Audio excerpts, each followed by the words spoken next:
جب کوئی پکارنے والا مجھے پکارتا ہے تو میں اس کی دعا قبول کرتا ہوں۔ تو ان کو چاہیے کہ میرے حکموں کو مانیں اور مجھ پر ایمان رکھیں تاکہ نیک رستہ پائیں۔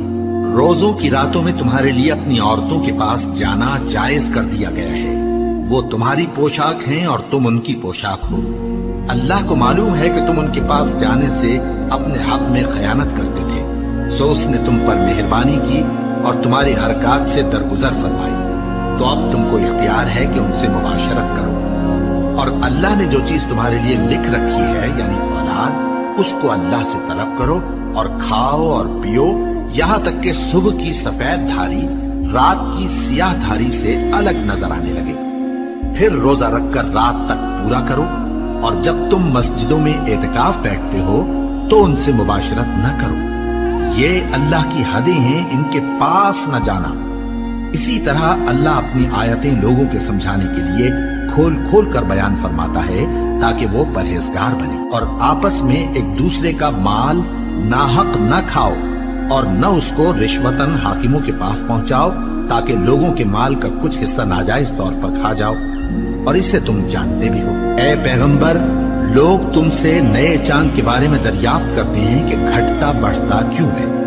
کہہ دو کہ وہ لوگوں کے کاموں کی میعادیں اور حج کے وقت معلوم ہونے کا ذریعہ ہے، اور نیکی اس بات میں نہیں کہ احرام کی حالت میں گھروں میں ان کے پچھواڑے کی طرف سے آؤ، بلکہ نیکوکار وہ ہے جو پرہیزگار ہو، اور گھروں میں ان کے دروازوں سے آیا کرو، اور اللہ سے ڈرتے رہو تاکہ کامیاب ہو جاؤ۔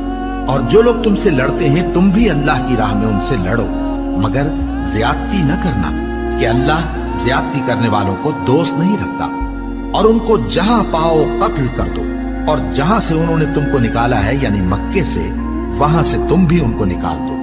اور دین سے گمراہ کرنے کا فساد قتل و خونریزی سے کہیں بڑھ کر ہے، اور جب تک وہ تم سے مسجد حرام یعنی خانہ کعبہ کے پاس نہ لڑیں تم بھی وہاں ان سے نہ لڑنا۔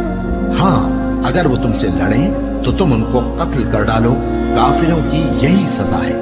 پھر اگر وہ باز آ جائیں تو اللہ بخشنے والا ہے، رحم کرنے والا ہے۔ اور ان سے اس وقت تک لڑتے رہنا کہ فساد نابود ہو جائے اور ملک میں اللہ ہی کا دین غالب ہو جائے۔ پھر اگر وہ فساد سے باز آ جائیں تو ظالموں کے سوا کسی پر زیادتی نہیں کرنی چاہیے۔ ادب کا مہینہ ادب کے مہینے کے مقابل ہے، اور ادب کی چیزیں ایک دوسرے کا بدلہ ہیں۔ بس اگر کوئی تم پر زیادتی کرے تو جیسی زیادتی وہ تم پر کرے ویسے ہی تم اس پر کرو، اور اللہ سے ڈرتے رہو اور جان رکھو کہ اللہ ڈرنے والوں کے ساتھ ہے۔ اور اللہ کی راہ میں مال خرچ کرو اور اپنے آپ کو ہلاکت میں نہ ڈالو، اور نیکی کرو، بے شک اللہ نیکی کرنے والوں کو دوست رکھتا ہے۔ اور اللہ کی خوشنودی کے لیے حج اور عمرے کو پورا کرو، اور اگر راستے میں روک لیے جاؤ تو جیسی قربانی میسر ہو کر دو، اور جب تک قربانی اپنے مقام پر نہ پہنچ جائے سر نہ منڈاؤ۔ اور اگر کوئی تم میں بیمار ہو یا اس کے سر میں کسی طرح کی تکلیف ہو تو اگر وہ سر منڈا لے تو اس کے بدلے روزے رکھے یا صدقہ دے یا قربانی کرے۔ پھر جب تکلیف دور ہو کر تم مطمئن ہو جاؤ تو جو تم میں حج کے وقت تک عمرے سے فائدہ اٹھانا چاہے وہ جیسی قربانی میسر ہو کرے، اور جس کو قربانی نہ ملے وہ 3 روزے ایام حج میں رکھے اور 7 جب واپس ہو، یہ پورے 10 ہوئے۔ یہ حکم اس شخص کے لیے ہے جس کے اہل و عیال مکے میں نہ رہتے، اور اللہ سے ڈرتے رہو اور جان رکھو کہ اللہ سخت عذاب دینے والا ہے۔ حج کے مہینے معین ہیں جو معلوم ہیں، تو جو شخص ان مہینوں میں حج کی نیت کر لے تو حج کے دنوں میں نہ عورتوں سے اختلاط کرے، نہ کوئی برا کام کرے اور نہ کسی سے جھگڑے، اور جو نیک کام تم کرو گے وہ اللہ کو معلوم ہو جائے گا۔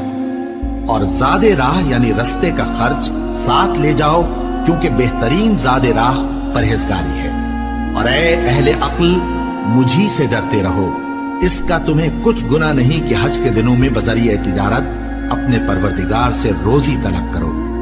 اور جب عرفات سے واپس ہونے لگو تو مشعر حرام یعنی مزدلفہ میں اللہ کا ذکر کرو، اور اس طرح ذکر کرو جس طرح اس نے تم کو سکھایا، اور اس سے پیشتر تم وہ لوگ جس کو چاہتا ان ہے طریقوں سے سیدھے محض بناتا ہے ناواقف اور ہیں۔ اسی طرح پھر ہم نے جہاں تم سے کو اور لوگ واپس واپس ہوں معتدل بنایا وہیں ہے سے تاکہ تم بھی واپس ہو لوگوں پر اور گواہ اللہ بنو سے بخشش اور مانگو پیغمبر آخر بے شک اللہ بخشنے والا ہے، تم پر رحمت کرنے والا ہے۔ پھر جب حج کے تمام ارکان پورے کر چکو تو مینا میں اللہ کو یاد کرو جس طرح اپنے باپ دادا کو یاد کیا کرتے تھے، رہتا ہے بلکہ اور اس سے بھی کون زیادہ۔ الٹے پاؤں پھر اور جاتا بعض ہے۔ لوگ ایسے ہیں جو اللہ سے التجا کرتے ہیں کہ اے پروردگار ہم کو جو دینا ہے دنیا ہی میں دے دے، اور ایسے لوگوں کا آخرت میں کچھ حصہ نہیں۔ اور بعض ایسے ہیں کہ دعا کرتے ہیں کہ پروردگار ہم کو دنیا میں بھی نعمت عطا فرما اور آخرت میں بھی نعمت بخشیو اور دوزخ کے عذاب سے محفوظ رکھیو۔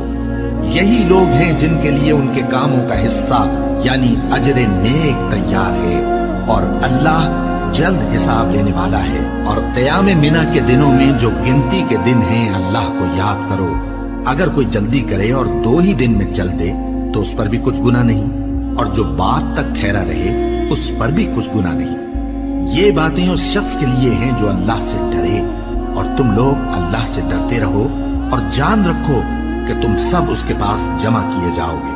اور کوئی شخص تو ایسا ہے جس کی گفتگو دنیا کی زندگی میں تم کو دلکش معلوم ہوتی ہے، اور وہ اپنے معافی ضمیر پر یعنی اس بات پر جو اس کے دل میں ہے اللہ کو گواہ بناتا ہے، حالانکہ وہ سخت جھگڑالو ہے۔ اور جب پیٹ پھیر کر چلا جاتا ہے تو زمین میں دوڑتا پھرتا ہے تاکہ اس میں فتنہ انگیزی کرے اور کھیتی کو برباد اور انسانوں اور حیوانوں کی نسل کو نابود کر دے، اور اللہ فتنہ انگیزی کو پسند نہیں کرتا۔ اور جب اس سے کہا جاتا ہے کہ اللہ سے خوف کر تو غرور اس کو گناہ میں پھنسا دیتا ہے، سو اس کو جہنم کافی ہے اور وہ بہت برا ٹھکانہ ہے۔ اور کوئی شخص ایسا ہے کہ اللہ کی خوشنودی حاصل کرنے کے لیے اپنی جان بیچ ڈالتا ہے، اور اللہ بندوں پر بہت مہربان ہے۔ مومنو، اسلام میں پورے داخل ہو جاؤ اور شیطان کے پیچھے نہ چلو، وہ تو تمہارا کھلا دشمن ہے۔ پھر اگر تم احکام روشن پہنچ جانے کے بعد لڑکھڑا جاؤ تو جان رکھو کہ اللہ غالب ہے، حکمت والا ہے۔ کیا یہ لوگ اسی بات کے منتظر ہیں کہ ان پر اللہ کا عذاب بادل کے سائبانوں میں آ نازل ہو اور فرشتے بھی اتر آئیں اور کام تمام کر دیا جائے؟ اور سب کاموں کا رجوع اللہ ہی کی طرف ہے۔ اے پیغمبر، بنی اسرائیل سے پوچھو کہ ہم نے ان کو کتنی کھلی نشانیاں دی، اور جو شخص اللہ کی نعمت کو اپنے پاس آنے کے بعد بدل دے تو اللہ سخت عذاب کرنے والا ہے۔ اور جو کافر ہیں ان کے لیے دنیا کی زندگی خوشنما کر دی گئی ہے، اور وہ مومنوں سے تمسخر کرتی ہیں، لیکن جو پرہیزگار ہیں وہ قیامت کے دن ان سے اوپر ہوں گے۔ اور اللہ جس کو چاہتا ہے بے حساب رزق دیتا ہے۔ پہلے تو سب لوگوں کا ایک ہی مذہب تھا، لیکن وہ آپس میں اختلاف کرنے لگے تو اللہ نے ان کی طرف بشارت دینے والے اور ڈر سنانے والے